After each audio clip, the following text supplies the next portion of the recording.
રાતના 9 વાગ્યાનો સમય હતો. ગામની શાંત ગલીઓમાં ફક્ત થોડા લોકોની અવરજવરનો અવાજ હતો. દૂર ક્યાંક કૂતરા ભસતા હતા. મિત્રો, મારું નામ રાજેશ છે. હું એક નાનકડા ગામમાં રહેતો એક સામાન્ય દુકાનદાર છું. હું મારી દુકાન બંધ કરીને ઘરે પાછો ફરી રહ્યો હતો. મારી ઉંમર 33 વર્ષની હતી અને હું એકલો જ રહેતો હતો. મારા માતા પિતા થોડા વર્ષો પહેલાં ગુજરી ગયા હતા અને લગ્નની વાત હજુ મારા જીવનમાં આવી નહોતી. ઘરે પહોંચતા જ મેં દરવાજો ખોલ્યો અને ચૂલો સળગાવવાનું શરૂ કર્યું. રાતનો શાંત માહોલ હતો અને હું ખાવાનું બનાવવાની તૈયારી કરી રહ્યો હતો. અચાનક દરવાજે ધીમા ટકોરા થયા. આટલી રાત્રે કોણ હશે એવું વિચારીને હું થોડો ગભરાયો, પણ દરવાજો ખોલ્યો. બહાર ઝાંખી રોશનીમાં એક યુવતી ઊભી હતી, હાથમાં એક જૂનો થેલો લઈને, જેમાં રમકડા ભરેલા દેખાતા હતા. તેના ચહેરા પર થાક અને ચિંતા સ્પષ્ટ દેખાતી હતી, પણ તેની આંખોમાં એક અજાણી આશા હતી. મેં તેને પૂછ્યું, કોણ છો? આટલી રાત્રે અહીંયા? તેણે ધીમા અવાજે કહ્યું, મારું નામ પૂંજા છે. હું નજીકના ગામમાંથી આવું છું. હું રમકડા વેચવા ગામના બજારમાં આવી હતી, પણ મોડું થઈ ગયું અને બસ છૂટી ગઈ. રસ્તે તમારું ઘર દેખાયું એટલે અહીંયા આવી. તેનો અવાજ થોડો થાકેલો લાગ્યો અને તે થોડી બેચેન દેખાતી હતી. મેં તેને અંદર આવવા કહ્યું. તે થોડી ખચકાય, પણ પછી ધીમે ધીમે અંદર આવી. તેના થેલામાંથી થોડા રમકડાનો અવાજ આવ્યો, જેમ કે પ્લાસ્ટિકની રમતની બંદૂક અને નાના ઢોલ હતા. મેં તેને બેસવાનું કહ્યું અને એક ગ્લાસ પાણી આપ્યું. થોડું બેસ, થાક લાગ્યો હશે. મેં તેને ચાદર આપીને કહ્યું, ઓઢી લ્યો, બહાર ઠંડી છે. પણ તેણે ના પાડી અને બોલી કે તે ઠીક છે. હું ખાટલા પર બેસીને વિચારવા લાગ્યો, આ યુવતી કોણ હશે? આટલી રાત્રે રમકડા વેચવા કેમ આવી? તેના થેલામાં નાના નાના રમકડા હતા, જેમાં પ્લાસ્ટિકની બંદૂક, નાના ઢોલ અને રંગબેરંગી બોલ હતા. લાગ્યું કે તે ગામના બજારમાં બાળકોને રમકડા વેચવા આવી હશે. થોડી વારમાં પૂંજા ખાટલા પર બેઠી. તેના ચહેરા પરથી સાદગી અને શાંતિ મને આકર્ષક લાગી. તે લગભગ 25-26 વર્ષની હશે. મેં તેને ગરમ ચા આપી અને પૂછ્યું, તમે ક્યાં રહો છો? તે બોલી, હું બાજુના ગામમાં રહું છું. તેણે થોડી ખચકાટ સાથે કહ્યું, હું મારા નાના ભાઈ સાથે રહું છું. અમારા માતા પિતા નથી. હું ગામડાઓમાં રમકડા વેચું છું, જેથી ઘર ચાલે. આજે બજારમાં વેચાણ ઓછું થયું અને બસ છૂટી ગઈ, એટલે રસ્તો ભૂલી ગઈ. તેની વાતમાં એક દુઃખ હતું, પણ તેની આંખોમાં જીવન સામે લડવાની હિંમત હતી. મેં પૂછ્યું, ખાવાનું ખાધું? તેણે ના પાડી. મેં રસોડામાં જઈને બચેલી રોટલી અને શાક ગરમ કર્યું. તે ખાતી હતી ત્યારે તેની આંખો ભીની થઈ ગઈ. કેમ રડા છો? મેં પૂછ્યું એને. તેણે કહ્યું, મારો ભાઈ ઘરે એકલો છે. તે ફક્ત 10 વર્ષનો છે. તે ડરતો હશે. આ સાંભળીને મારું હૃદય ભરાઈ આવ્યું. મેં કહ્યું, ચિંતા ન કર, હું તને ઘરે મૂકી દઈશ. મારી પાસે ગાડી છે. થોડી વાર બેસીને વાતો કર્યા પછી અમે નીકળવાનું નક્કી કર્યું. પૂંજાએ પોતાનો રમકડાનો થેલો ઉપાડ્યો અને અમે બહાર નીકળ્યા. મેં દરવાજાને તાળું માર્યું. રાતનો શાંત માહોલ હતો અને ગામની ગલીઓ ખાલી હતી. તેનું ગામ મારા ગામથી 5 કિલોમીટર દૂર હતું. હું ગાડી લઈને તેના ગામ તરફ નીકળ્યો. રસ્તો શાંત હતો અને પૂંજા થોડી બેચેન લાગતી હતી. તેણે થેલો ચુસ્ત પકડી રાખ્યો હતો, જેમાંથી રમકડાનો અવાજ આવતો હતો. ધીમે ધીમે તેનું ઘર નજીક આવ્યું. દરવાજે એક નાનો બાળક ઊભો હતો, જે પૂંજાને જોતા જ દોડીને તેની સાથે લાગી ગયો. દીદી, તે બોલ્યો અને પૂંજાએ તેને ગળે લગાવ્યો.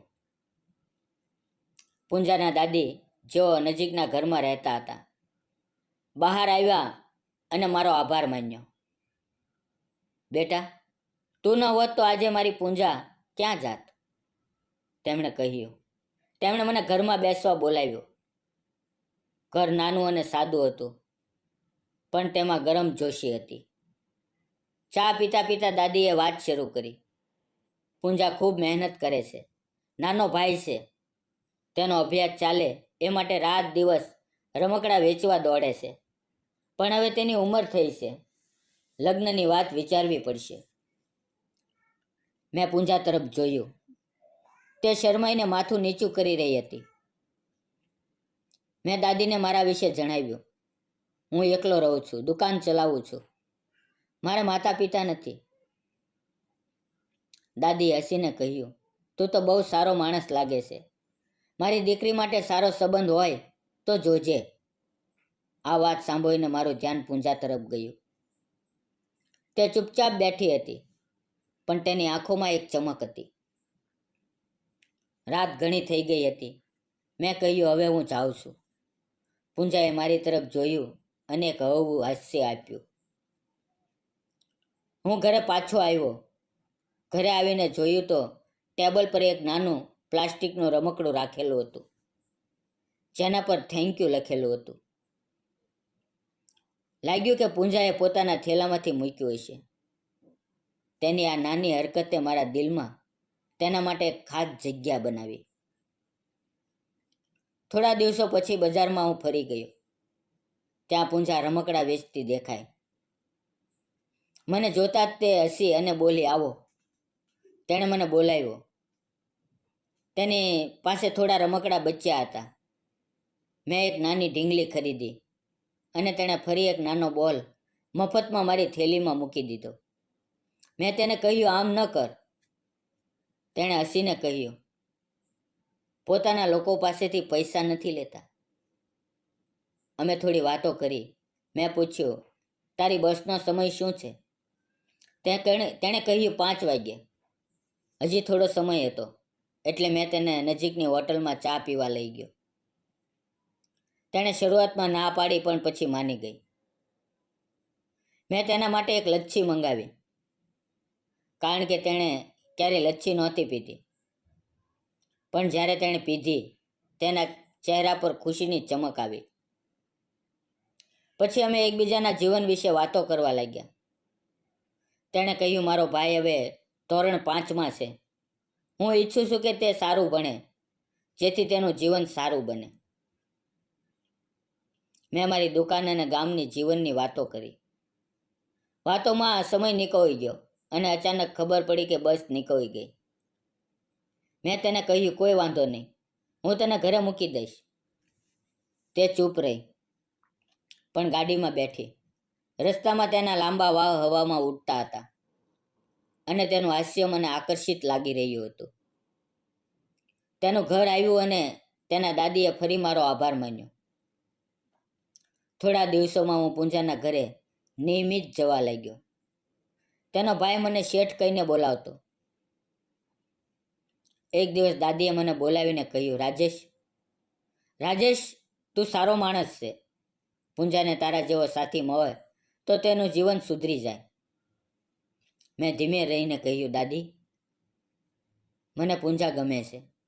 જો તેને વાંધો ન હોય તો હું તેની અને તેના ભાઈની જવાબદારી લેવા તૈયાર છું. દાદીની આંખો ભરાઈ આવી. પૂંજા દરવાજા પાસે ઊભી હતી અને તેણે આ વાત સાંભળી. તે શરમાઈ, પણ તેના ચહેરા પર હળવું હાસ્ય હતું. થોડા મહિનામાં અમારા લગ્ન નક્કી થઈ ગયા. ગામના લોકોએ અમને આશીર્વાદ આપ્યા. લગ્ન પરંપરાગત રીતે ખૂબ ધામધૂમથી થયા. લગ્નની રાત્રે ઘરમાં ફૂલોથી સજાવેલો ખાટલો હતો. ઝાંખી રોશનીમાં પૂંજા શરમાતી બેઠી હતી. મેં તેના હાથમાં એક ફૂલ આપ્યું અને અમારી નજરો મળી. તે દિવસથી અમારું નવું જીવન શરૂ થયું. પૂંજાનો ભાઈ હવે મારો નાનો ભાઈ બની ગયો. અમે ત્રણેય એકબીજાનો સહારો બન્યા. સમાજે ઘણી વખત સવાલો ઉઠાવ્યા, પણ અમે દ્રઢ રહ્યા. અમારો સંબંધ પ્રેમ વિશ્વાસનો હતો. મિત્રો, તમને આ વાર્તા કેવી લાગી? અમે જે કર્યું તે સાચું હતું કે ખોટું? કૃપા કરીને કોમેન્ટમાં જણાવજો. જો વાર્તા ગમી હોય તો ચેનલને લાઈક, શેર અને સબસ્ક્રાઈબ કરવાનું ભૂલશો નહીં. મિત્રો, વિડીયોમાં આવેલા નામ, પાત્ર અને ઘટના ફક્ત કાલ્પનિક હતા. તેનો કોઈ પણ જાતિ, ધર્મ કે સંસ્થા સાથે સંબંધ નથી, કે કોઈ વ્યક્તિ સાથે સંબંધ નથી. અને જો આવું બન્યું હોય તો તે માત્ર એક સંયોગ હતો. આ વાર્તા ફક્ત મનોરંજન અને શૈક્ષણિક ઉદ્દેશથી બનાવવામાં આવી હતી. તેને અન્યથા ન જોશો. મિત્રો, આવતીકાલે વિડીયો જોવાનું ચૂકશો નહીં. ફરી મળશું. ત્યાં સુધી તમારું ધ્યાન રાખો. ધન્યવાદ મિત્રો.